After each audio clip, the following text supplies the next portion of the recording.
కావాల్సిందే. సో అట్లాంటి పొజిషన్ నుంచి నేను మాట్లాడుతున్నా. సో కాబట్టి మనము బిజినెస్లో ఉన్నప్పుడు 100% సక్సెస్ అవుతాము. సో ఓకేనా? ఎస్. సో అందరికీ డ్రీమ్ ఉంది కదా? అందరికీ ఉందా? ఖచ్చితంగా ఎస్. నిజంగా డ్రీమ్ ఉంది అంటే ఎట్లా సక్సెస్ అవుతుందో ఇంతమంది స్టోరీస్ చెప్పిన తర్వాత నేను కూడా చెప్పకపోతే సార్ ఏం స్టోరీ చెప్పలేదు అనుకుంటా. అద్భుతమైన స్టోరీలు, కానీ స్టోరీ రూపంలో మనకు అర్థమయ్యేటట్టుగా వివరించడం అనేది ఇక్కడ అనమాట. సో ఎందుకంటే ఒక కుక్క మాట్లాడింది, కుందేలు మాట్లాడింది అంటే అవి ఎట్లా మాట్లాడతాయి సార్ అని క్వశ్చన్ చేస్తూ ఉంటారు. నిజంగా అవి మాట్లాడుకుంటే స్టోరీ రూపంలో చెప్తున్నాం, కానీ స్టోరీలో డౌట్ అడగాలంటే కుక్క కుందేలు ఏమైనా మాట్లాడతాయి సార్ అంటారు. సో ఏదైనా నెగిటివ్ తీసుకుంటే నెగిటివ్, పాజిటివ్ తీసుకుంటే పాజిటివ్. సో పూర్వం రాజులు ఉండే సమయంలో ఒక వ్యక్తి పేదరికంలో ఉన్నాడు. ఆ పేదరికంలో ఉన్న వ్యక్తికి వాళ్ళ యొక్క పూర్వీకులు రాజులేదు, కానీ రాజ్యాలు ఎట్లా కోల్పోతారు? యుద్ధాల ద్వారా కోల్పోతారు. సో కాబట్టి అలా వాళ్ళు యుద్ధాలలో కోల్పోయారు. సో ఈయన పేదరికంలోకి వచ్చిండు. కానీ ఈయన ఏ వంశంలో నుంచి వచ్చిండు? రాజుల వంశంలో నుంచి వచ్చిండు. కానీ ఇప్పుడు ప్రజెంట్ అనుభవిస్తుంది ఏంది? పేదరికంలో ఉన్నాడు. సో ఈయన ఏం చేస్తుండే, చాలా పేదరికము. సో చాలా ఏళ్ళ తర్వాత క్రితం స్టోరీ కాబట్టి అప్పుడు ఆయన పని చేసి కట్టెలు కొట్టి పని చేస్తుండే. కట్టెలు కొట్టి పని చేస్తుండే. కట్టెలు కొట్టిన ద్వారా డబ్బులు ఏదైతే ఉన్నాయో అవి సంపాదించి జీవనం వెళ్ళదీస్తుండే. సో ఒక రోజు పని చేసి కట్టెలు కొట్టిన వాటి ద్వారా 3 రూపాయలు సంపాదిస్తుండే. 3 రూపాయలు. సో 3 రూపాయలలో 1 రూపాయి తన ఫుడ్ కోసం ఉపయోగిస్తుండే. 1 రూపాయి. అర్థమవుతుందా? బాడీ అండ్ మైండ్ ప్రెసెంటేనా? Present sir? ఎస్. రూపాయి ఫుడ్ కోసం, తను బ్రతకడానికి తినడం కోసం ఉపయోగిస్తుండే. ఇంకొక రూపాయి ఏంటి అంటే ఒక గుర్రాన్ని అద్దెకి తీసుకుంటుండే. ఒక గుర్రాన్ని, అర్థమవుతుందా? గుర్రాన్ని. సో గుర్రాన్ని తీసుకొని ఇంకొక రూపాయితోని అద్దె బట్టలు తీసుకుంటుండే. రాజు లెక్కలు కనబడే అద్దె బట్టలు తీసుకుంటుండే. సో ఆయన పని అయిపోయిన తర్వాత 3 రూపాయలలో 1 రూపాయి తిండి కోసం ఖర్చు పెట్టేసుకొని మిగతా 2 రూపాయలని గుర్రాన్ని అద్దె బట్టలు తీసుకొని అద్దె బట్టలు వేసుకొని గుర్రాన్ని మీద ఎక్కేసి స్వారీ చేస్తుండే అనమాట. ఎట్లా? ఊర్లో. సో ఇలా స్వారీ చేస్తూ ఉంటాడు. ప్రతిరోజు స్వారీ చేస్తూ ఉంటుండే. సో ఒకరోజు అట్లా స్వారీ చేసుకుంటూ ఊర్లోకి వచ్చిండు. సో దానికంటే ముందు ఏమైంది? రావడానికంటే ముందు ఆయన కట్టెలు కొడుతుండే కాబట్టి కొట్టే టైంలో ఒక గంధపు చెట్టు కట్టె నరకడం జరిగింది. సో అది నరికినప్పుడు దాని యొక్క చెక్క ఏదైతుందో బాగా సువాసన వస్తూ ఉంది. సో ఆ సువాసన వచ్చేది జేబులు వేసుకుంటే మంచిగా పరిమళం వస్తుంది అని చెప్పేసి ఆ చెక్కను తీసుకొని, గంధపు చెక్కను తీసుకొని ఆయన ప్యాకెట్లో వేసుకొని, సో ఆ పని అయిపోయిన తర్వాత మళ్ళీ గుర్రాన్ని తీసుకొని డ్రెస్ తీసుకొని ఆ గంధపు చెక్క డ్రెస్ వేసుకొని సో స్వారీకి మొదలైంది. సో ఆయన నిండా మొత్తం స్మెల్ వస్తూ ఉంది, అద్భుతమైన సువాసన వస్తూ ఉంది. సో ఇట్లా ఊర్లోకి మళ్ళీ షికార్కి వచ్చిండు. అలా వచ్చిన టైంలో ఒక వ్యాపారి, ఆ ఊర్లో ఒక వ్యాపారం చేస్తున్న వ్యక్తి వ్యాపారాన్ని ముగించుకొని సో రాజును కలవడానికి వెళ్తున్నాడు. ఆ ఊర్లో ఉన్న రాజును కలవడానికి వెళ్తున్నాడు. సో రాజును కలవడానికి వెళ్తున్నాడు. మధ్యలో ఈయన గుర్రం వేసుకొని వచ్చిండు. ఈయన చూడంగానే రాజు లెక్కలు కనబడ్డాడు. అర్థమవుతుందా? రాజు లెక్కలు కనబడ్డాడు. ఓకే, రాజు లెక్కలు కనబడ్డాడు. సో ఈయన చూసిండు, నమస్కారం పెట్టిండు. ఆయన ఏమన్నాడు? నమస్తే పెట్టేసి ఎక్కడికి వెళ్తున్నారని చెప్పేసి అన్నాడు. సో ఎక్కడికి వెళ్తున్నానంటే ఈ యొక్క సామ్రాజ్యం యొక్క రాజు దగ్గరికి నేను వెళ్తున్నా. సో నేను ఒక వర్తకం చేసుకొని బిజినెస్ వ్యాపారం కంప్లీట్ చేసుకొని తిరుగు ప్రయాణం చేస్తున్నాను. ఒకసారి రాజును కలిసి వెళ్తామని చెప్పేసి అనుకుంటున్నాను అంటాడు. అన్నప్పుడు ఈ పేద వ్యక్తికి ఎవరైతే ఉన్నారో ఆయనకు ఎప్పటి నుంచో రాజు కావాలని ఉంది, కానీ సిచ్యువేషన్ ఏమైంది? పేదరికంలో ఉన్నాడు. సో ఇప్పుడు ఈయన గెలవగానే ఏమన్నాడంటే ఎట్లా నేను రాజును కాలే కదా, రాజును అవ్వాలని ఉంది, కానీ రాజు వేషంలో తిరుగుతూ ఉన్నాడు ఎప్పటికైనా కావాలని చెప్పేసి. సో ఈ యొక్క గంధపు చెక్కను తీసి మీరు రాజుకి నా గిఫ్ట్ కింద ఇవ్వండి, బహుమానంగా ఇవ్వండి అని చెప్పేసి ఆ వ్యక్తికి ఇచ్చేస్తాడు. సో ఆ వ్యక్తి ఏం చేస్తాడు? దాన్ని తీసుకొని వెళ్ళి ఆ రాజ్యంలో ఉన్న రాజుకి కలిసేసి సో నమస్కారం చెప్పేసి మొత్తం బిజినెస్ కంప్లీట్ అయిపోయింది, నేను వేరే వెళ్తున్నానని చెప్పేసి అతనికి అది ఇస్తాడనమాట. సో ఆ సువాసన, అది అద్భుతమైన సువాసన వచ్చే గంధపు చెక్కని ఎవరు ఇచ్చారు అంటే పలానా రోడ్డు పైన ఇట్లా కలిసిన ఒక వ్యక్తి మీకు ఇవ్వమని చెప్పేసి ఇచ్చిండు అని చెప్పేసి అంటాడు.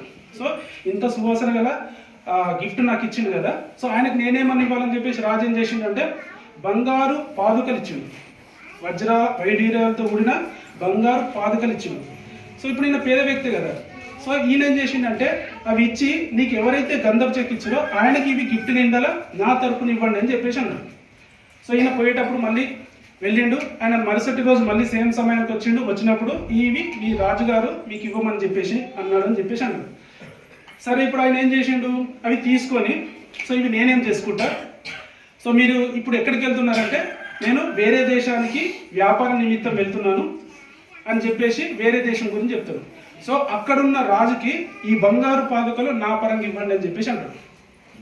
సో ఎప్పుడైతే అన్నాడో ఇవి తీసుకొని ఆయన మళ్ళీ ఆ దేశానికి వెళ్ళి అక్కడ వ్యాపారం కంప్లీట్ చేసుకుంటాడు. చేసిన తర్వాత అక్కడ రాజు కలిసి సో పలానా దేశంలో నేను వర్తకం చేసుకునేటప్పుడు ఒక యువరాజు మీకు ఈ పాదుకలు ఇవ్వమని చెప్పేసి ఇచ్చిందని చెప్పేసి అంటాడు. సో ఆ పాదుకలు ఆయన తీసుకొని ఇంత వజ్ర వైడూర్యాలు ఇంత మహత్తరమైన గిఫ్ట్ నాకు పంపించిండ. సో ఈయనకి ఏదైనా నేను పంపించాలని చెప్పేసి ఆయన ఏం చెప్తాడంటే ఒక 100 గుర్రాలను ఈయన పంపిస్తాడు. ఈయనకిచ్చి మీరు మళ్ళీ తిరుగు ప్రయాణంలో మీ వ్యాపారం ఎవరైతే ఇచ్చారో ఆయనకు ఒక 100 గుర్రాలని నా తరపున మీరు ఇవ్వండి అని చెప్పేసి అంటాడు. అది మేలు జాతి గుర్రాలు అనమాట, చాలా అద్భుతమైన గుర్రాలు, నెంబర్ 1 క్వాలిటీ. సో అవి తీసుకొచ్చి ఈయనకి ఇస్తాడు అనమాట. మళ్ళీ ఈయన ఏం చేస్తాడంటే ఈ 100 గుర్రాలు ఇప్పుడు నేనేం చేసుకోవాలి, ఏం చేస్తావు అంటే నువ్వు మళ్ళీ రాజు దగ్గరికి వెళ్తున్నావుగా, ఈ 100 గుర్రాలు మళ్ళీ రాజుకు నా బహుమానంగా ఇయ్యని చెప్పేసి మళ్ళీ చెప్తాడు. ఈ 100 గుర్రాలు తీసుకొని ఏం చేస్తాడు, మళ్ళీ రాజు దగ్గరికి వెళ్ళి ఆ రోజు మీకు గంధపు చెక్ ఇచ్చారు కదా, ఆ వ్యక్తి మళ్ళీ మీకు 100 గుర్రాలు ఇచ్చిందని చెప్పేసి అంటాడు.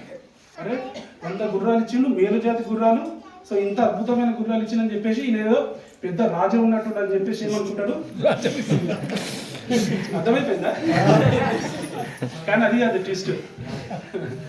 సో గుర్రాలు ఇస్తాడు. గుర్రాలు ఇచ్చిన తర్వాత సో మళ్ళీ కలిసిండు కదా, సో అయిపోయిన తర్వాత ఇప్పుడు ఏమనుకుంటాడంటే సో ఆ యొక్క రాజుని నా కూతురికి నేను ఇచ్చి ఆయనని రాజ్యానికి అల్లుని చేసుకుంటా అని చెప్పేసి ఆ రాజు అనుకొని సో ఆయన పిలిపించి కూతుర్నిచ్చి పెళ్లి చేసి రాజ్య వైభోగం అనేది ఇచ్చేస్తాడు.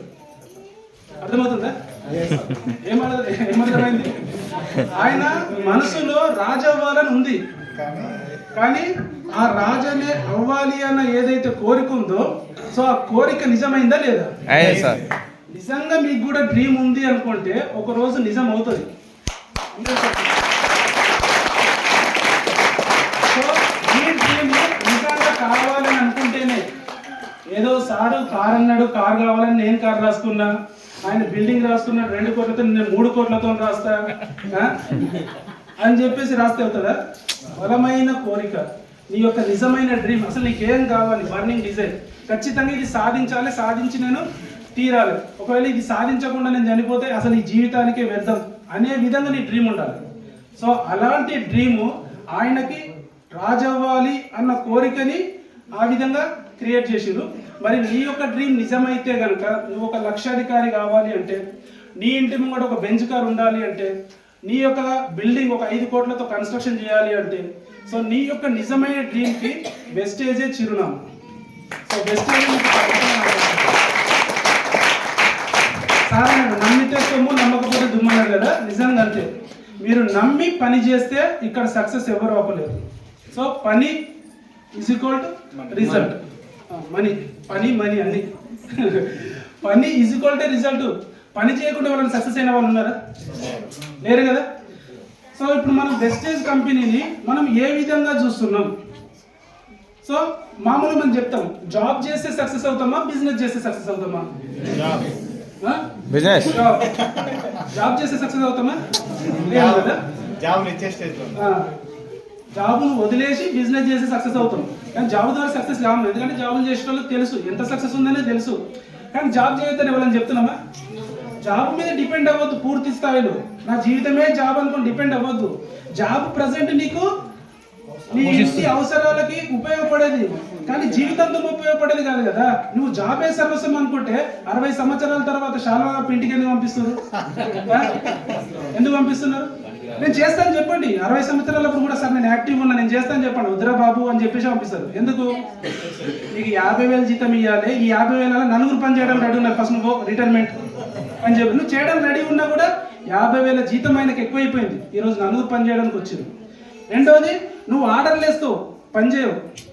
ఇప్పుడు మన బిజినెస్లో కూడా అంతే. కొద్ది పెద్ద స్థాయికి వెళ్ళిన తర్వాత ఆర్డర్లు వేస్తాను తప్పిస్తే 5%లో ఉన్న వ్యక్తులు ఇక్కడ పని చేస్తామా? చేస్తే ఇంకా పెద్ద సక్సెస్కి వెళ్తాం. అట్లా సక్సెస్ అయిన వ్యక్తులు అందరూ ఎందుకు సక్సెస్ అయ్యారంటే ఆ విధమైన పని చేయడం వల్లనే. సో కాబట్టి మనము జాబ్ ద్వారా సక్సెస్ అవుతామా అంటే కాదు, వ్యాపారం ద్వారా సక్సెస్ అవుతాం. బిజినెస్, మరి బిజినెస్ అంటే సరైన బిజినెస్ ఎంతమంది చేస్తున్నారు? నేను కిరాణం షాప్ పెట్టుకున్నా, నేను బిజినెస్ చేస్తున్నా అంటే కిరాణం షాప్ అనేది బిజినెస్ కాదు, సెల్ఫ్ ఎంప్లాయ్మెంట్. నేను షాప్ పెట్టుకొని నేను అందులో కూర్చుంటున్నా, నాకు ఎవరు బాస్ లేరు, కానీ నేను పని షాప్ తీయకపోతే రావు కదా డబ్బులు కదా, వస్తుందా? ఎవరికైనా కస్టమర్ వస్తే మనం ఇవ్వాలా లేదా? సెల్ఫ్ ఎంప్లాయ్, నా గురించి నేను పని చేసుకుంటున్నా, సెల్ఫ్ ఎంప్లాయ్. బట్టల షాప్ పెట్టుకున్నా, సెల్ఫ్ ఎంప్లాయ్మెంట్. ఒక హార్డ్వేర్ షాప్ పెట్టినా, సెల్ఫ్ ఎంప్లాయ్మెంట్. ఒక డాక్టర్ వృత్తి పెట్టుకున్నా, ఒక డాక్టర్ అయినా సెల్ఫ్ ఎంప్లాయే. ఆయన పని చేయకపోతే డబ్బులు రావు కదా. పని చేయకున్నా కూడా డబ్బులు వచ్చే మార్గాలు ఉన్నాయి, వాటిని మనం క్రియేట్ చేసుకోగలిగితే జీవితాంతం మనం కూడా హ్యాపీగా ఉండొచ్చు, జీవితానంతరం కూడా మన పిల్లల ఫ్యూచర్ కూడా సెట్ అవుతుంది. సో అలాంటి అవకాశం వెస్టేజ్. కానీ వెస్టేజ్ని వ్యాపారంగా తీసుకునే వాళ్ళు ఎంతమంది ఉన్నారు? వ్యాపారం అనుకునే వాళ్ళు. సో చాలా మంది ఏమనుకుంటారు అంటే ఇది సబ్బు షాంపూ బిజినెస్, ఇది మనుషులను అమ్ముకునే బిజినెస్, మనుషుల్ని జాయిన్ చేయించే బిజినెస్. నువ్వు మనుషుల్ని జాయిన్ చేపిస్తున్నావా? జాయిన్ చేయించట్లేదు. ఇప్పుడు నేను రోడ్డు మీద ఖాళీగా ఉన్నా, నా ఫ్రెండ్ కలిసిండు, అరే రాజేష్ ఏం చేస్తున్నావు అంటే, అరే నేను ఇన్ఫోసిస్లో పనిచేస్తున్నారా అని చెప్తావు. ఇప్పుడు నేను ఖాళీగా ఉన్నా, నేను చదువుకున్నా, ఇప్పుడు నాకు జాబ్ కావాలనుకుంటున్నా. ఇప్పుడు నేను జాబ్ కావాలని చెప్పేసి అప్లై చేయాలా లేదా? ఎక్కడికైనా వెళ్ళేసి నువ్వు అప్లై చేయాలి అంటే ఒక కంపెనీ నీకు అవకాశం ఇవ్వాలి కదా. సో ఆ కంపెనీ దగ్గరికి వెళ్ళి సో నా డిగ్రీ, నా రెజ్యూమ్ ఇది, నేను ఇప్పుడు పుట్టినా, సో నా ఏజ్ ఇంత ఉంది, నేను ఇంత క్వాలిఫికేషన్ తీసుకున్నా, నా యాక్టివిటీస్ ఇంకా ఎక్స్ట్రా యాక్టివిటీస్ వచ్చేసి నేను జావా చేసిన, ఇంకేదేదో చేసిన అని ఎక్స్ట్రా యాక్టివిటీస్ కూడా చెప్పి, సో నువ్వు అక్కడ ఒక ఇంటర్వ్యూ అటెండ్ అయ్యి నువ్వు ఫైనల్ అయితే ఆయన ఇచ్చే జీతానికి మనం 8 గంటలు పని ఒప్పుకొని వస్తున్నాం. అర్థమవుతుందా? ఈ వ్యక్తి రాజేష్ ఏం చేసిండు, నా కంపెనీలో ఉందిరా జాబ్, ఒకసారి ట్రై చేయని అన్నాడు. సో నేను ట్రై చేసిన, జాబ్ వచ్చింది. మరి జాబ్ ఎవరు చేయాలా? వచ్చిన వ్యక్తి చేయాలి కదా. చూపించిన వ్యక్తి చేస్తాడా? మన బిజినెస్. ఇప్పుడు ఆయనకు ఒక అవకాశాన్ని నాకు తెలుసు కాబట్టి చూపించినారు. మరి వెస్టేజ్ అనే ఆపర్చునిటీలో కూడా మనం పార్ట్ టైంగా పని చేసుకునే అవకాశం ఉంది. నాకు తెలిసిన ఫ్రెండ్, ఫ్యామిలీ మెంబర్ ప్రతి ఒక్కరికి నేను అవకాశాన్ని చూపిస్తున్నా. అరే ఈ విధానంలో డబ్బు సంపాదించే అవకాశం ఉంది. సో ఈ విధానాన్ని మనం పార్ట్ టైంగా చేసుకోవచ్చు, ఉన్న చోటు నుంచి ఎక్కడైనా చేసుకోవచ్చు, ఎలాంటి పెట్టుబడి లేదు, ఎలాంటి రిస్క్ లేదు. సో ఇక్కడ నువ్వు సమయాన్ని ఒక 2-3 గంటలు పెట్టుబడిగా పెడితే నువ్వు ఇక్కడ నుంచి సంపాదించవచ్చు అని చెప్తున్నావు. సో దీనికి వాళ్ళు ఏం చేస్తున్నారు, రకరకాలుగా ఆలోచనలు చేస్తున్నారు. కానీ మనం చెప్పిన పాయింట్ పక్కన పెట్టి ఆలోచన చేస్తున్నారు. డబ్బు సంపాదించవచ్చు, అది ఒక్క పాయింట్ కనెక్ట్ కాలేమా అని అడగాలి. నేనేమన్నా మోసం చేసేది ఉందా?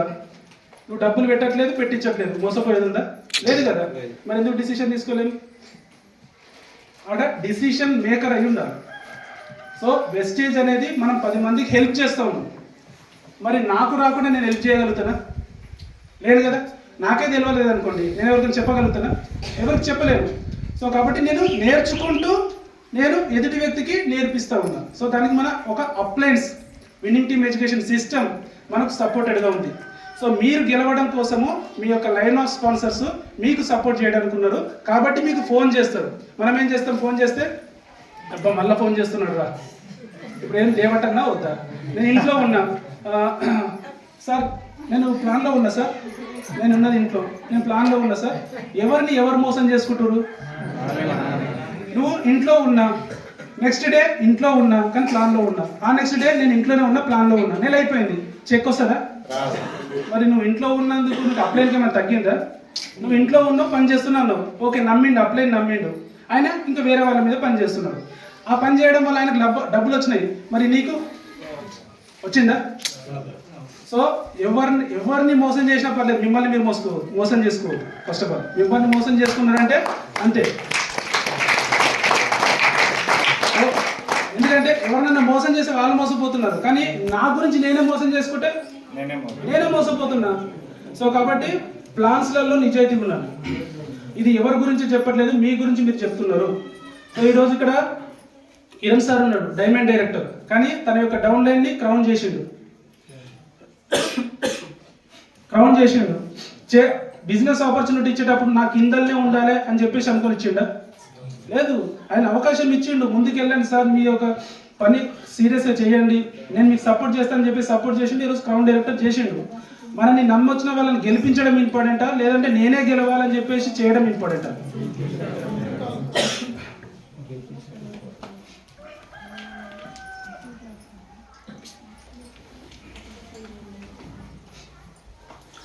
సో మనల్ని నమ్మి వచ్చిన వాళ్ళని గెలిపించడం ఇంపార్టెంట్. సో కాబట్టి మనం నేర్చుకోవాలి. నేర్చుకోకుండా నేను ఏదన్నా చెప్తానంటే ఏమీ చెప్పలేము. ఏం చెప్తామంటే ఇంతకుముందు సార్ వాళ్ళతో డిస్కషన్ చేసినాం. నేను నేర్చుకోలేను అనుకోండి, ఒక వ్యక్తి డైరెక్టర్ అయ్యాడు, ఆయన ఇన్కమ్ 25,000 వచ్చింది. ఇంకొక వ్యక్తి డైరెక్టర్ అయ్యాడు, సో ఆయన ఇన్కమ్ వచ్చేసి 6,000 వచ్చింది. ఈ 6,000 వచ్చిన వ్యక్తి అలా అప్లైన్కి అడుగుతున్నాడు అనమాట. సార్ 25,000 వస్తాయి అన్నాడు సార్, 5,000 6,000 వచ్చింది సార్ అంటున్నాడు. మరి వీళ్ళ అప్లైన్ ఏం చెప్పుకుంటాడు? డైరెక్టర్ అయితే 25,000 వస్తాయని చెప్పిండు. మరి ఎట్లా వస్తాయి 25,000? డైరెక్టర్ అయితే 25,000 వస్తాయా? మన యొక్క బిజినెస్ టర్న్ ఓవర్ పైన ఇన్కమ్ డిపెండ్ అయి ఉంటుంది. డైరెక్టర్ అనేది పిన్ను, కానీ ఇన్కమ్ టర్న్ ఓవర్ పైన మన ఇన్కమ్ డిపెండ్ అయి ఉంటుంది. కాబట్టి తెలుసుకోకపోతే ఎవరో డైరెక్టర్కి 25,000 వచ్చినాయని చెప్పేసి నువ్వు డైరెక్టర్ చేయి 25,000 వస్తాయి, నువ్వు డైరెక్టర్ చేయి 25,000 వస్తాయి అంటే మరి చేసిన తర్వాత ఆయనకి 25,000 రాకపోతే ఈయనేమనుకుంటాడు? 25,000 వస్తాయి కదని చెప్పేసి ఈయన క్వాలిఫికేషన్కి ఏమైనా తక్కువ ఉంటుంది అనుకో, ఓ 15,000 రూపాయలు ఖర్చు పెట్టిండు, వచ్చిన చెక్కు 6,000. సార్ నాతో అనవసరంగా 15,000 పెట్టించినాడు సార్, మా అప్లైన్ కరెక్ట్ లేడు అని చెప్పేసి ఆయన రా అంటాడు. ఇక్కడ తెలుసుకోకపోవడం వల్ల ప్రాబ్లం వస్తుంది. సో కాబట్టి తెలుసుకొని కరెక్ట్గా పని చేస్తే కనుక ఈ బిజినెస్లో చాలా మంచి సక్సెస్ తీసుకుంటారు. సో చేసే పనిలో నిజాయితీ చేయాలి. మళ్ళీ చేస్తున్నాం కదా అని చెప్పేసి అడ్డదారిలో పోయినాం అనుకోండి, సో మళ్ళీ ఏమవుతుంది? రేపటి రోజు మళ్ళీ మనకే అనుభవిస్తాం. ఆ అడ్డదారి ఏంటి మన బిజినెస్లో? డంప్. చెప్పండి. Cross sponsoring, dumping. Yes, dumping చేయించడం ఒకటి, రెండోది క్రాస్ స్పాన్సరింగ్ ఒకటి. అర్థమవుతుందా? క్రాస్ స్పాన్సరింగ్ అనేది, సో ఒక వ్యక్తి ఆల్రెడీ బిజినెస్లో జాయిన్ అయ్యిండు, సో ఆ వ్యక్తి ఆల్రెడీ బిజినెస్లో జాయిన్ అయ్యిండు, ఆయన పని చేస్తుండో లేదో తెలియదు, నేను వెళ్ళి ఇంకొక వ్యక్తికి, వాళ్ళ ఇంట్లో ఉన్న వ్యక్తికో లేదంటే వాళ్ళ భార్యకో నేను ఐడి ఇవ్వడం కరెక్టా? ఒకవేళ నేను ఇచ్చిన అనుకుందాము, నా కింద కొన్ని లెగ్గులు ఉన్నాయి, మరి వాళ్ళకు కూడా భార్యలు ఉన్నారు, వాళ్ళకి భర్తలు ఉన్నారు కదా, మరి ఆ వ్యక్తి వచ్చేసి వీళ్ళకి ఇచ్చిండు అనుకోండి, అప్పుడు ఏమవుతుంది? బిజినెస్ అంతా కొలాప్స్ అవుతుందా లేదా? అవుతుందా లేదా? భార్య భర్తలు ఇద్దరికి ఒకటే ఐడి, ఎవరైనా తీసుకోండి, భార్య భర్తలు ఇద్దరికి ఒకటే ఐడి. భర్తకు ఉంటే భార్యకు అవసరం లేదు, భార్యకు ఉంటే భర్తకు అవసరం లేదు. సో వాళ్ళకి ఐడి ఉంది కానీ పని చేయట్లేదు. వాళ్ళు పని చేయని వాళ్ళకి ఇంకొక ఐడి ఇచ్చి ఏం చేస్తావు? పని చేయని వాళ్ళకి ఇస్తే మన అవుతుందా? ఒకవేళ పని చేసే వాళ్ళు ఉన్నారనుకోండి, వాళ్ళు ఆటోమేటిక్గా చెప్పేస్తారు, నాకు ఆల్రెడీ ఐడి ఉంది, నేను పని చేస్తున్నాను, నేను ఇక్కడ పని చేసుకుంటాను. ఒకవేళ ఇక్కడ కాకుండా ఇక్కడ వేరే దగ్గర పని చేసేది అనుకోండి, ఏమైనా మారుతుందా? ఉన్నది కంపెనీ వెస్టేజే కదా, నువ్వు కంపెనీ మారుస్తలేం కదా. సో కాబట్టి సో దొరికిందిరా బకరా అని చెప్పేసి ఎప్పుడు పడితే నాకు ఇవ్వకండి. బకరాలు కాదు, వాళ్ళ జీవితాలను మనం లాస్ చేసే అవకాశం లేదు.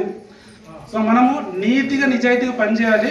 ఎందుకంటే దీని యొక్క ఫలితము మళ్ళీ మనం తర్వాత అనుభవిస్తాం. నేను చేసింది అనుకోండి, నా టీంలో వేరే వాళ్ళకి జరుగుతుంది సేమ్ ప్రాసెస్. అప్పుడు మళ్ళీ నేనేమంటానంటే, సార్ నా కింద క్రాస్ స్పాన్సరింగ్ చేసి సార్ అంట, మరి నేను కూడా చేసినా కదా, చేసిందని అనుభవించానా లేదా?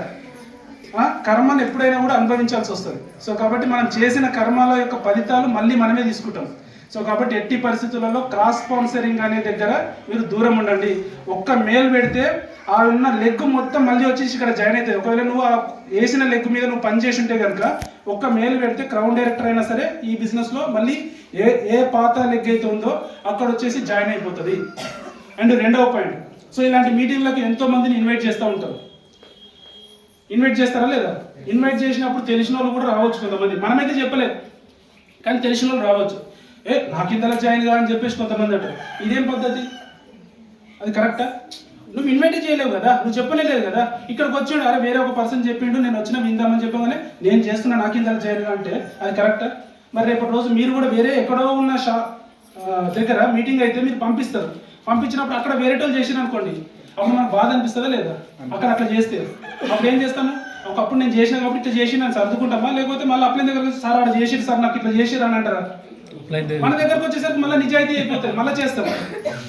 చేయకూడదు. మీటింగ్స్లలోకి వస్తే ఈ మీటింగ్ గురించి ఎవరో ఒకరు చెప్తేనే ఈ మీటింగ్ వరకు వస్తారు. వదిలేయండి, మీరు చెప్పనప్పుడు అవసరం లేదు. ఏదో వచ్చింది కదా తీసుకుందామంటే అది కరెక్ట్ ప్రాసెస్ కాదు. నెట్వర్క్ మార్కెటింగ్ అనేది లాంగ్ టర్మ్ బిజినెస్.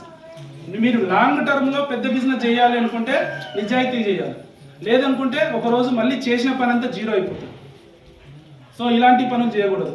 అండ్ మూడోది వచ్చేసి డంపింగ్ చేయకూడదు. సో నా పిన్ క్వాలిఫైడ్ అవుతుంది కదా అని చెప్పేసి నేను 50,000 కొను, ₹1,00,000 పెట్టు అని చెప్పేసి రాంగ్ ఒపీనియన్ ఇవ్వకూడదు. ఇస్తే ఏమవుతుందంటే ఈయన పెట్టిండా, సో తర్వాత ఆయన పనే చేయడు. ఎందుకంటే ఆ సామాన్ అంతా ఇంట్లోనే ఉంది, కొనుక్కోడు చేయడు, ఇది అమ్ముదామని ప్రయత్నం చేస్తుంటాడు. ఒక దగ్గరికి వెళ్తాడు, ప్లాన్ చెప్తాడు, ఈయన జాయిన్ చేపియాడు, ఈ ప్రోడక్ట్ ఆయనకి ఇస్తాడు, ఈ డబ్బులు జేబులో పెట్టుకుంటాడు. ఏమవుతుంది? ఇప్పుడు ఈ వ్యక్తి దృష్టిలో ఏమంటాడు, నేను ప్రోడక్ట్ వాడినా, నాకు ఐడియా ఇవ్వలేదు, నా పేరు మీద బిల్లే కొట్టలేదని ఈయన రాంగ్ ఉద్దేశంలో ఐడెంటిఫై చేస్తాడు. సో అప్పుడు బిజినెస్ లాస్ అవుతుందా లేదా?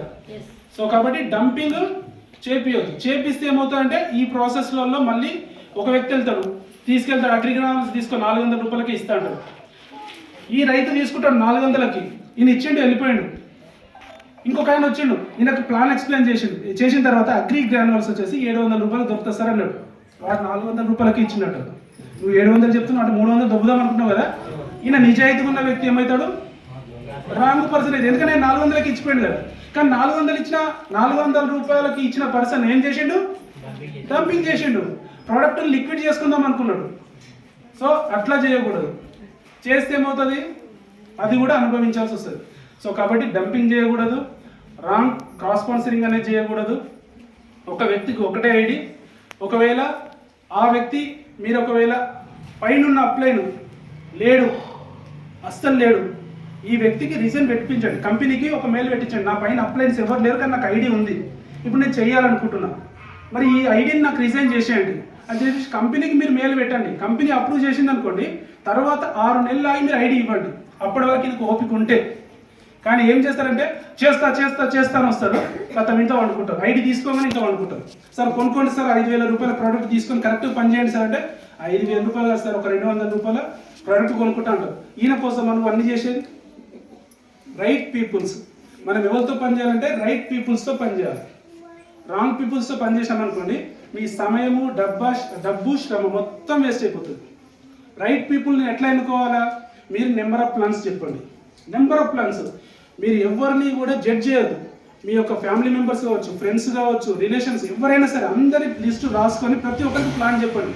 వీళ్ళు చెయ్యరు అని ఎప్పుడు కూడా మీరు అనుకోవద్దు, చెప్పండి. ఫస్ట్ ఆఫ్ ఆల్ చెప్పిన తర్వాత వాళ్ళు కన్సూమర్స్ అవుతారా, ప్రోడక్ట్ని వాళ్ళకి షేర్ చేయండి.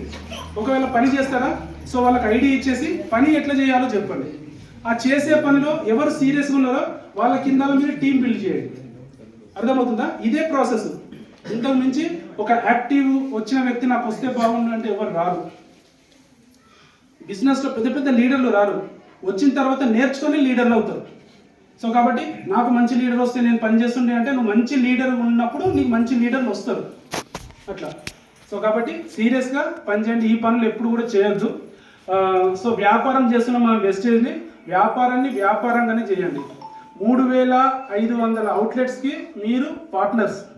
ప్రతి షాప్ నుంచి మీకు టర్న్ ఓవర్ని క్రియేట్ చేసే అవకాశం ఉంది. ₹1 రెంట్ కట్టకుండా, ఒక్క వ్యక్తికి శాలరీ ఇవ్వకుండా, ₹1 ఇన్వెస్ట్మెంట్ పెట్టకుండా మీ షాప్స్ 3,500 షాప్స్ ఉన్నాయి. ప్రతి షాప్కి కూడా మీరు one of the partner. Me business ఆ షాప్ నుంచి వస్తుందా లేదా ఒకటి చూసుకోండి. మీ బిజినెస్ ఆ షాప్ నుంచి వస్తుందా, మీ అకౌంట్లో టర్న్ ఓవర్ కింద యాడ్ అవుతుంది పీవీ రూపంలో, ఆ పీవీ 10వ తారీఖు నాడు డబ్బుల రూపంలో కన్వర్ట్ అవుతుంది, మీ అకౌంట్లోకి వస్తుంది. So simple process. సార్ నేను డియూసీడీ అవ్వన్నా, యూసీడీ అవ్వన్నా, క్రౌన్ అవ్వన్నా, మొదటి స్టెప్ ఏంటి అంటే, ఒక కొత్త జాయిన్ అయిన వ్యక్తి నేను డియూసీడీ అవ్వాలి అనేది లాంగ్ టర్మ్ డ్రీమ్. కానీ ఫస్ట్ స్టెప్ ఏంది? ఒక డైరెక్టర్ వరకే. డైరెక్టర్ అవ్వడం కష్టం, తర్వాత అన్నీ కూడా ఈజీ అవుతాయి. డైరెక్టర్ అనేది కష్టమైన ఫార్మాట్. ఎందుకంటే నేను జీరోలో ఉన్నా, నాకు ఎలాంటి ఇన్ఫర్మేషన్ తెలియదు, నెట్వర్క్ మార్కెటింగ్ అంటే తెలియదు. ఆ సమయంలో నేను డైరెక్టర్ అవ్వాలి అంటే పని చేసుకుంటూ, సో కష్టమైన పని. కానీ నాకు తెలిసిన తర్వాత నా టీంలో ఉన్న వాళ్ళని డైరెక్టర్ చేయడం కోసం కష్టపడితే 3 అయ్యారు అనుకోండి, ఏకదం స్టార్ అయిపోతారు. డైరెక్టర్ నుంచి మీరు స్టార్ కూడా అవుతారు, డైరెక్టర్ నుంచి క్రౌన్ కూడా అవుతారు. మీరు 6 లెగ్ల మీద కరెక్ట్గా పనిచేసి 6 వ్యక్తులకి మిషన్ 90 డేస్లో మీరు పనిచేసి మీరు డైరెక్టర్లను క్రియేట్ చేస్తే క్రౌన్ కూడా కంప్లీట్ చేస్తారు. డైరెక్టర్ మాత్రము మీరు అవుతారు. డైరెక్టర్ తర్వాత మీరు క్రౌన్ అవ్వాలి అంటే మీ కింద టీం మెంబర్స్ యొక్క డిసిషన్, వాళ్ళ యొక్క నిర్ణయమే, వాళ్ళు పనిచేసే వ్యక్తులు అయితేనే మీరు నెక్స్ట్ లెవెల్కి వెళ్తారు. సో కాబట్టి అలాంటి పనిచేసే వ్యక్తులు మీ కింద నెంబర్ ఆఫ్ లెగ్స్ ఏవైతున్నాయో అందులో నుంచి మీరు ఐడెంటిఫై చేయండి. Is right person, is right person, is right person, ఈయన మీద నేను టైం పెడతా, ఈయన మీద టైం పెడతా, ఈయన మీద టైం పెడతా. ఇట్లా రైట్ పర్సన్ల మీద మీరు టైం పెట్టండి. ఎంతమంది యాక్టివ్లో ఉంటే అంతమంది ద్వారా మీరు ఆ పిన్ని అచీవ్మెంట్ చేస్తారు. ఓకేనా? ఓకే. క్లియరా? టీచింగ్స్లోకి వెళ్ళిపోయినామా? ఎస్. మోటివేషన్ నుంచి టీచింగ్స్లోకి వెళ్ళిపోయినామా? సో రెండు చేద్దామనే చెప్తున్నా. సో కాబట్టి ఈ బిజినెస్లో సక్సెస్ అనేది మీపైనే డిపెండ్ అయ్యింది. సో 2025 సంవత్సరము మీ అందరి లైఫ్లోకి అకౌంట్ ఓపెన్ చేస్తే లక్షల రూపాయల చెక్కులు కనబడాలి. ఎప్పుడు అకౌంట్ ఓపెన్ చేసినా కూడా నో బ్యాలెన్స్ అని కాదు, లక్షల రూపాయలు మీ అకౌంట్లో ఉండాలి. సో అలాంటి ఆపర్చునిటీ వెస్టేజ్ ద్వారా సో మీ అందరూ కూడా చాలా డిసిషన్ తీసుకొని సో పని స్టార్ట్ చేసి ఆల్మోస్ట్ టైం 4 అవుతుంది. సో మరి ఇంతటితో నా యొక్క ప్రసంగాన్ని నేను ముగించి సో సార్కి నేను మైక్ హ్యాండ్ ఓవర్ చేస్తున్నాను. I wish you all the best అండి. సో ఎవరైనా మనసులో ఒప్పించి ఉంటే ఐ రెస్పెక్టెడ్గా